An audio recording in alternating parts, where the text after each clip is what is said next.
Have you seen this? Abram's descendants are the ones who have the right to have this land, correct? Yes. Okay.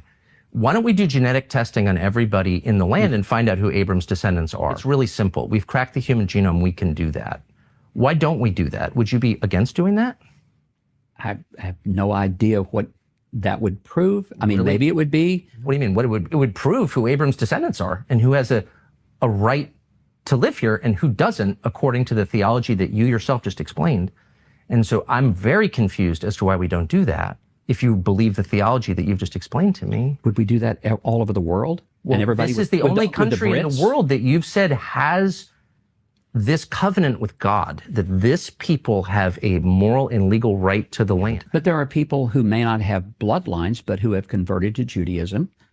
Are they going to be able to live here? Are you going to kick them out? By your standards, they can't live here. Because you I've just never told said- me no. they have a right to live here because God gave them the land because they're the descendants of Abram. They're descendants of Abraham. But if they're the spiritual descendants of Abraham and they've now decided that they're converting to Judaism, then do they have a right to live in Israel? Since you began this conversation by asking me, did I think they had a right to come here? Yeah, that's And what my Zionism question is. was, on what basis do they have the right? And And I'm you trying said to- because God granted it to Yeah, them. and I also said because that there should be a land where Jews can live in peace and safety. And I asked you what a Jew was, and you couldn't answer it. You No, I said didn't it partly is religious, but doesn't have to be. It's partly genetic, but it doesn't have to be.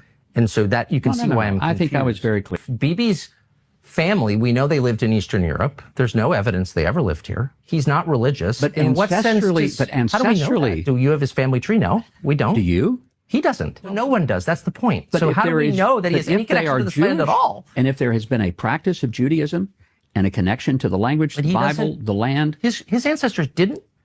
He doesn't practice Judaism in any rigorous way. His ancestors didn't live here. They didn't speak the language, and there's no evidence they ever lived here. So in the territory that Israel controls today, particularly in the West Bank, who through genetic testing, we can know their families have been here for thousands of years.